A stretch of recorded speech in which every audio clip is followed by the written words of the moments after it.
Hello friends, welcome back our channel. ഈ എന്നെ കളിയാക്കിയിട്ട് നിൽക്കുന്ന ഈ മഹാൻ വേറെ ആരുമല്ല, എൻ്റെ ഒരേ ഒരു ബ്രദറാണ്.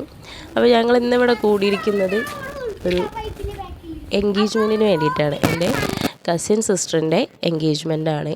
അപ്പോൾ ഞങ്ങൾ കുറച്ച് നേരത്തെ വന്നാലല്ലേ ഈ ഫാമിലി ആയിട്ട് കുറച്ച് വർത്താനമൊക്കെ പറഞ്ഞിരിക്കാമല്ലോ. ആ നിൽക്കുന്നതാണ് നമ്മുടെ എൻഗേജ്മെൻറ്റ് കുട്ടി കേട്ടോ.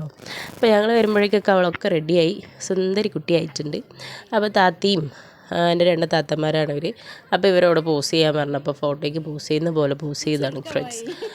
പിന്നെ അമ്മായിമാരും അതുപോലെ ചിന്നമ്മമാരും. ചിന്നമ്മ എന്ന് പറഞ്ഞാൽ വാപ്പാടെ അനിയൻ്റെ ഭാര്യനെയാണ് പറയുന്നത്. അപ്പോൾ അവരൊക്കെ ആയിട്ട് കുറേ ഞങ്ങൾ പിന്നെ കുറച്ച് ഫോട്ടോസൊക്കെ എടുത്ത് സമയം സ്പെൻഡ് ചെയ്യുകയൊക്കെ ചെയ്തു.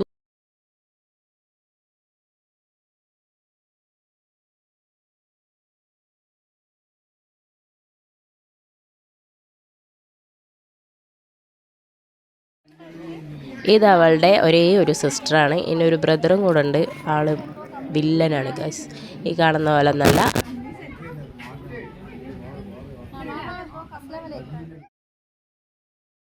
പിന്നെ കുറച്ച് പൊടീസിൻ്റെ ഫോട്ടോ സെക്ഷനായിരുന്നു. അപ്പോൾ അവരെയൊക്കെ നിർത്തി കുറച്ച് ഫോട്ടോസൊക്കെ എടുത്തു.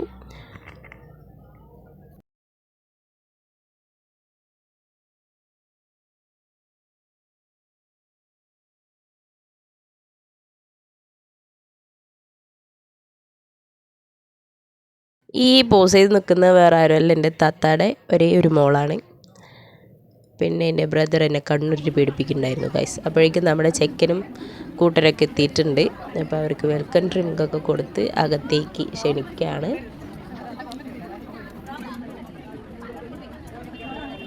ഈ വൈറ്റ് കളർ പൈജാമയൊക്കെ ഇട്ടിട്ട് വരുന്നതാണ് നമ്മുടെ ചെറുക്കൻ. നല്ല രസമില്ലേ ഗൈസ്. ഇവരെ രണ്ടാളും കാണാൻ നല്ല മാച്ച് ഉണ്ടായിരുന്നു. അപ്പോൾ അവരെയൊക്കെ ഉള്ളിലേക്ക് കയറ്റി ഇരുത്തി അവരെ വീട്ടിനകത്ത് കയറ്റി ഇരുത്തിയതിന് ശേഷം ഞങ്ങൾ വേറെ ഒന്നും നോക്കിയില്ല, ഫുഡ് കഴിക്കാൻ അങ്ങോട്ട് പോയി. അവർ വന്നു കഴിഞ്ഞാൽ പിന്നെ തിരക്കായിരിക്കുമല്ലോ. അപ്പോൾ പിന്നെ തിരക്ക് അങ്ങോട്ട് ഒഴിവാക്കി കിട്ടാൻ വേണ്ടിയിട്ട് ഫുഡ് കഴിച്ച് അപ്പോഴേക്കും പെൺകുട്ടിനെ അവർ റെഡിയാക്കി പുറത്തിറക്കിയിട്ടുണ്ടായിരുന്നു. ഇതാണ് അവളുടെ പിന്നീടുള്ള ലുക്ക്. അവൾക്ക് ആ കളർ നന്നായി മാച്ച് ചെയ്യുന്നുണ്ടായിരുന്നു. ഈ വീഡിയോയിൽ കാണുന്ന പോലെയല്ല, നല്ല രസമുണ്ടായിരുന്നു കാണാൻ. പിന്നെ അവളെ അങ്ങോട്ട് കൂട്ടിയിട്ട് പോയതും ഞങ്ങൾ ഏതെങ്കിലുമൊക്കെ റൂമിൽ കയറിയിരിക്കാമെന്ന് വെച്ച് കയറിയിരുന്നപ്പോണ്ട് എൻ്റെ ഇക്കാടെ മോളാണ്. അവളിങ്ങനെ ചിരിക്കി എന്ന് പറഞ്ഞാൽ അവസാനം ചിരിപ്പിച്ചു ഗൈസ്. ഞങ്ങൾ നല്ല ക്യൂട്ട് കുട്ടിയാണ്. എൻഗേജ്മെൻറ്റിന് ഞങ്ങൾക്ക് ഇങ്ങനെ റിങ് എക്സ്ചേഞ്ച് ഒന്നുമില്ല. അപ്പോൾ ചെക്കൻ്റെ വീട്ടുകാർ എന്തെങ്കിലും ഗോൾഡ് കൊണ്ടുവന്ന് ഇടും. ഈ ചെയിനോ അല്ലെങ്കിൽ ബ്രേസ്ലെറ്റ് അല്ലെങ്കിൽ റിങ്സ് അങ്ങനെ എന്തെങ്കിലും പെൺകുട്ടിക്ക് കൊണ്ടുവന്നിടും. അങ്ങനെ ഒരു ചടങ്ങേ ഉള്ളൂ എൻഗേജ്മെൻറ്റിന്. അപ്പോൾ അവളുടെ നാത്തൂനാണ്, ചെക്കൻ്റെ പെങ്ങളാണത്. അപ്പോൾ അവൾക്ക് ബ്രേസ്ലെറ്റും റിങ്ങും ഇട്ട് കൊടുത്ത്. അപ്പോൾ ചെക്കൻ മാറി ഇരുന്ന് ഇത് നോക്കി രസിക്കുന്നുണ്ടായിരുന്നു. അതിൻ്റെ കൂട്ടത്തിൽ മൂപ്പരുടെ ഫ്രണ്ട്സ് കളിയാക്കി ചിരിക്കുന്നതുണ്ട്.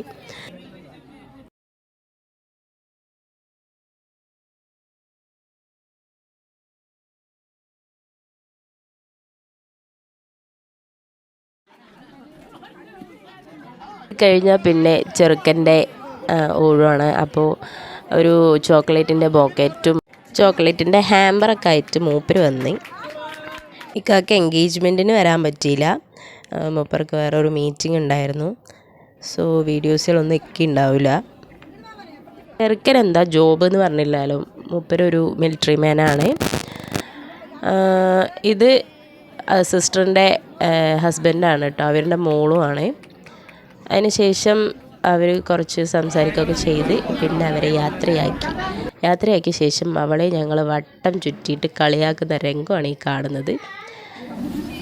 പിന്നെ അത് കഴിഞ്ഞ് ഞങ്ങൾ ഫാമിലി ആയിട്ട് കുറച്ച് ടൈം സ്പെൻഡ് ചെയ്യാനായി സൊറ പറച്ചിലൊക്കെ ആയിട്ട്. എല്ലാ അംഗങ്ങളൊന്നുമില്ല, ഓരോരോ റൂമിലായിട്ട് ഓരോരുത്തരായില്ല, കുറച്ച് പേരായിട്ടിരിക്കുകയാണ്. അപ്പോൾ ഞങ്ങളിങ്ങനെ കുറച്ച് കഥകളൊക്കെ പറഞ്ഞ് അതിൻ്റെ ഇടയിൽ കൂടെ ഫോൺ നോക്കലൊക്കെ നടക്കുന്നുണ്ട്. പിന്നെ അവൾക്ക് കൊണ്ടുവന്ന ചോക്ലേറ്റ് ഒന്ന് ഞാൻ മെല്ലെ കുറച്ചൊക്കെ പെറുക്കിയെടുത്തിട്ട് വന്നാലോ എന്നൊക്കെ കരുതി. ഇനി അവളെങ്ങാനും എന്നെ കെട്ടിയിട്ടാലോ, അത് പേടിച്ച് ഞാൻ ആ മോഹം അങ്ങോട്ട് ഉപേക്ഷിച്ച്. പിന്നെ അധികം ലേറ്റ് ആവാനായിട്ട് നിന്നില്ല, ഞാനും മോനും മാത്രമേ ഉള്ളൂ. അപ്പോൾ ഞങ്ങൾ അവിടെ നിന്ന് ഇറങ്ങി. അപ്പോൾ ഇതൊക്കെയാണ് എൻഗേജ്മെൻറ്റ് വിശേഷങ്ങൾ. സബ്സ്ക്രൈബ് ചെയ്യണം ഗായ്സ്. അപ്പോൾ അടുത്ത വീഡിയോ ആയിട്ട് വരുന്നതായിരിക്കും. ബൈ.